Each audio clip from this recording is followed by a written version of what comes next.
Gasset is of the opinion that the inability of a country to produce a genuine mass movement indicates some ethnological defect. He says of his own Spain that its ethnological intelligence has always been an infibroid function and has never had a normal development.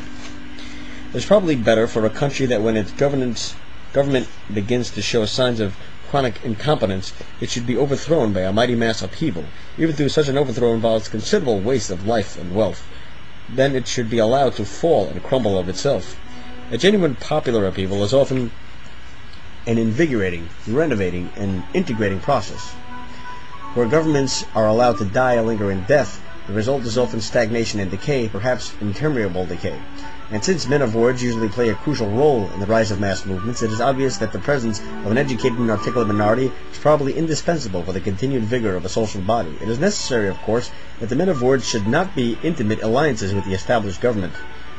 The long social stagnation of the Orient has many causes, but there is no doubt that one of the most important is the fact that for centuries the educated were not only few, but almost always part of the government, either as officials or priests.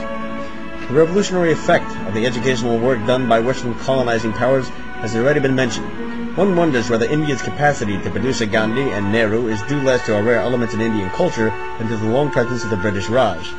Foreign influence seems to be a prevailing factor in the process of social renaissance. Jewish and Christian influences were active in the awakening of Arabia at the time of Muhammad. In the awakening of Europe from the stagnation of the Middle Ages, we also find foreign influences, Greco-Roman and Arabic. Western influences were active in the awakening of Russia, Japan, and several Asiatic countries. The important point is that the foreign influence does not act in a direct way. It is not the introduction of foreign fashion manners, speech, ways of thinking, and doing things which shakes the social body out of stagnation. The foreign influence acts mainly by creating an educated minority, where there was none before, or by alienating an existing articulate minority from the prevailing dispensation. And it is the articulate minority which accomplishes the work of Renaissance by setting in motion a mass movement. In other words, the foreign influence is merely the first link in a chain of process, the last link of which is usually a mass movement, and it's the mass movement which shakes the social body out of its stagnation. In the case of Arabia, the foreign influences alienated the man of words.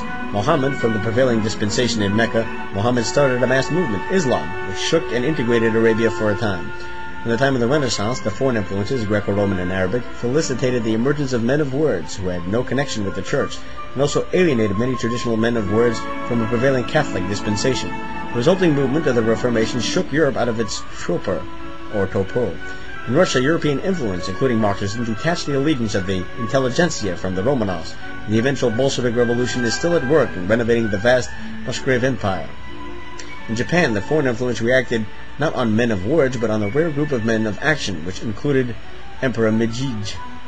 These practical men of action had the vision which Peter the Great, also a man of action, lacked, and they succeeded where he failed. They knew that the mere introduction of foreign customs and foreign methods would not stir Japan to life, nor could it drive it to make good in decades the backwardness of centuries.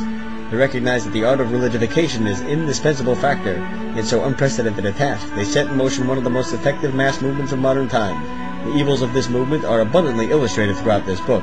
It is doubtful whether any other agency of whatever nature could have brought about the phenomenal feat of renovation which has been accomplished in Japan. In Turkey, too, the foreign influences reacted on a man of action. Etrog, the last link in the chain, was a mass movement. J.V.S. Haldane counts fanaticism among the only four really important innovations made between 3000 BC and 14,000 AD. It was a Judeo-Christian invention. And it is strange to think that in receiving this melody of the soul, the world also received a miraculous instrument for raising societies and nations from the dead, an instrument of resurrection. Man would fain to be great, and sees that he is little, would fain to be happy, and see that he is miserable, would fain to be perfect, and he sees that he is full of imperfections, would fain to be the object of the love and esteem of men, and sees that his faults merit only their aversion and contempt.